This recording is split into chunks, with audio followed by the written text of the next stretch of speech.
नमस्कार, कैथल खबर से मैं विक्रम यादव। आजकल मौसम चेंजिंग की वजह से खांसी जुकाम, वायरल या बुखार के काफ़ी मरीज बढ़ रहे हैं। तो किस तरह से आप अपने आप को स्वस्थ रख सकते हैं, क्या कुछ सावधानियां आप बरत सकते हैं? तो डॉक्टर्स के स्पेशलिस्ट कॉलम में आज हम पहुंचे हैं डॉक्टर पंकज राविस के पास, जो आपको बता दें कि फिजिशियन एवं कार्डियोलॉजिस्ट हैं तो कैथल में। तो आइए इनसे जान लेते हैं कि क्या कुछ सलाह ये कैथल वासियों को देना चाहेंगे और क्या कुछ मैसेज और संदेश अपनी तरफ से कहना चाहेंगे। नमस्कार डॉक्टर साहब। नमस्कार विक्रम जी। तो डॉक्टर साहब बताइए, जिस तरह से मौसम चेंज हो रहा है, जिस तरह से वायरल खांसी जुकाम के काफ़ी मरीज बढ़ रहे हैं, क्या कुछ कारण है सर, क्या विक्रम जी, जैसे मौसम चेंज होता है, ठंड वगैरह बढ़ने स्टार्ट होती है, आप देख रहे हैं स्मोक वगैरह काफ़ी बढ़ रही है, तो आजकल वायरल के फीवर्स वगैरह काफ़ी बढ़ रहे हैं। पहले नॉर्मली इस मौसम में नहीं होता था, वो यूजुअली अक्टूबर वगैरह में स्टार्ट होता है, बट इस बार थोड़ा लेट स्टार्ट हो रहे हैं। बट जैसे कुछ लक्षण से हर पेशेंट्स फील करता है, जैसे हाई ग्रेड फीवर, तेज़ बुखार आता है, 103 104 तक भी जाता है, शिवरिंग काफ़ी होती है, सर्दी काफ़ी लगती है, कफ वगैरह होती है, और एक टिपिकल सिम्टम जो सभी में आ रहा है, बॉडी एक काफ़ी होता है। जी। पेशेंट्स इमीडिएटली कहते हैं चल नहीं पा रहा, थोड़ा बहुत हिलने डुलने पे काफ़ी पेन हो रहा है, और सडनली एकदम से वीकनेस महसूस करते हैं जी। तो ये पेशेंट्स इस टाइम काफ़ी आ रहे हैं और ये केसेस भी काफ़ी बढ़ रहे हैं। तो लोगों को इस चीज़ के मामले में थोड़ा सा एहतियात बरतने की ज़रूरत पड़ेगी। जी। जैसे एकदम से फीवर स्टार्ट हो, एकदम अपने पास आसपास जो भी लोकल डॉक्टर्स हैं या कोई फिजिशियन है, आप उनसे सलाह लेनी चाहिए और प्रॉपर मेडिसिन वगैरह स्टार्ट करनी चाहिए। एक फॉलोअप बार बार डॉक्टर से चेक कराते रहना चाहिए, क्योंकि कई बार वायरल फीवर्स में प्लेटलेट्स वगैरह दूसरी चीज़ों के ऊपर भी असर पड़ रहा है। काफ़ी कॉम्प्लिकेशंस भी आ रहे हैं, जैसे चेस्ट के अंदर पानी वगैरह भर जाना या पेट के अंदर लिवर में सोजिश आ जाना। ये जो आजकल वायरल है, ये उसकी कुछ कॉम्प्लिकेशंस हैं, तो प्रॉपर मेडिसिन लेने से हम लोग इन कॉम्प्लिकेशन से बच सकते हैं। जी। तो डॉक्टर साहब, मतलब ये मौसम चेंजिंग की वजह से है या जैसे स्मोक वगैरह काफ़ी फैला हुआ है इसकी वजह से? इसको थोड़ा सा भी तो मौसम चेंजेस की वजह से ही कहेंगे, जैसे मॉस्किटोज़ वगैरह होते हैं या मौसम चेंज होता है तो बॉडी की इम्यूनिटी काफ़ी डाउन होती है, तो वायरल काफ़ी बढ़ जाता है उस टाइम पे।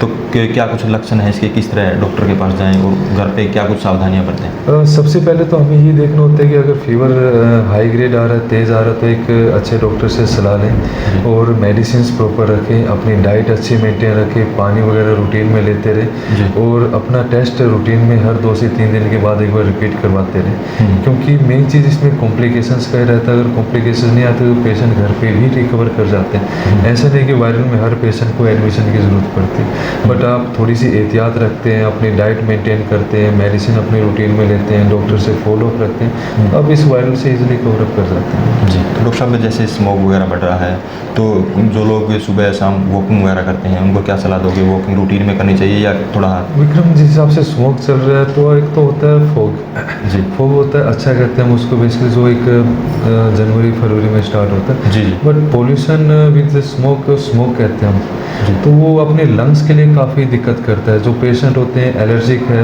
अस्थमेटिक हैं, COPD के पेशेंट हैं, क्रोनिक स्मोकर हैं, ओल्ड एज के पेशेंट हैं, वो इस मौसम में कफ वगैरह, फीवर वगैरह काफ़ी दिक्कत महसूस करते हैं। उनकी कफ वगैरह की समस्याएं तकरीबन 40 से 50 गुना बढ़ जाती हैं। जी। तो इस टाइम उन सब के लिए यही मेरी सलाह रहेगी कि जब तक एटलीस्ट स्मोक कम नहीं हो जाता, मौसम थोड़ा सा क्लीन नहीं हो जाता, तो मॉर्निंग वॉक होगी, इवनिंग वॉक होगी, थोड़ा सा अवॉइड करें। अब घर पे अपने योगा वगैरह कर सकते हैं या रूटीन की एक्सरसाइज वगैरह कर सकते हैं। जी। जी। ठीक है, तो मेन इन चीज़ों पे हमें ध्यान रखना पड़ता है सर। जी। तो डॉक्टर साहब, एक और अब की बार देखने में आया है, कई बार हम बात भी करते हैं, जैसे पेन थोड़ा होता है, पेन होता है, उसके बाद पता चलता है कि मतलब उसको लाइटली ले लेते हैं पेशेंट और पता लगता है कि वो चले गए। हाँ, आजकल काफ़ी केसेस आ रहे हैं, जैसे पेशेंट जो चेस्ट पेन होता है उस चीज़ को मोस्टली हम लोग कई बार लाइटली ले लेते हैं। चेस्ट पेन ऐसा नहीं होता कि आपको हार्ट का पेन हमेशा यही हो। हार्ट का पेन आपको अपने जबड़े में महसूस हो सकता है, हाथ में महसूस हो सकता है। अच्छा जी। और पेट के ऊपर वाले हिस्से में महसूस हो सकता है, और कई लोगों का राइट साइड में भी महसूस होता है। जी। तो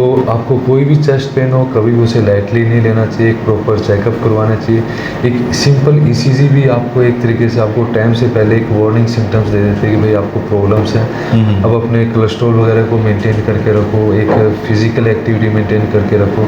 बट अगर कभी भी ये दिक्कत हो, एटलीस्ट आपको अपने आसपास किसी भी डॉक्टर से इसके रिगार्डिंग सलाह लेनी चाहिए, ECG वगैरह करवा लेनी चाहिए। लाइटली लेना चाहिए कभी नहीं लेना चाहिए, क्योंकि चेस्ट पेन हमेशा एक इमरजेंसी की तरह ही होता है। हमें नहीं पता होता है कि वो MI है या वैसे गैस्ट्रिक पेन है। गैस्ट्रिक पेन है, ठीक है, कोई बात नहीं, बट अगर MI है एटलीस्ट वो टाइम से हैंडल हो जाता है और पेशेंट की एक जान बच जाती है। जी।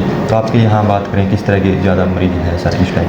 इस टाइम हम लोग के पास विक्रम वायरल के पेशेंट्स काफ़ी हैं, कार्डिक MI वगैरह के जो अटैक वगैरह के वो पेशेंट्स काफ़ी हैं इस टाइम, और COPD के पेशेंट्स भी काफ़ी इस टाइम बढ़ रहे हैं। स्मोक की वजह से सांस लेने में दिक्कत लोग काफ़ी महसूस कर रहे हैं। अस्थमा के पेशेंट काफ़ी आ रहे हैं इस टाइम। जी। तो ये थे हमारे साथ खास बातचीत में डॉक्टर पंकज राविस, जिन्होंने सलाह दी कि किस तरह आप अपने आप को और अपने परिवार को स्वस्थ रख सकते हैं। तो इस वीडियो को ज़्यादा से ज़्यादा शेयर करें, लाइक करें, कमेंट करें, ताकि ज़्यादा से ज़्यादा लोगों तक ये मैसेज पहुँच सके।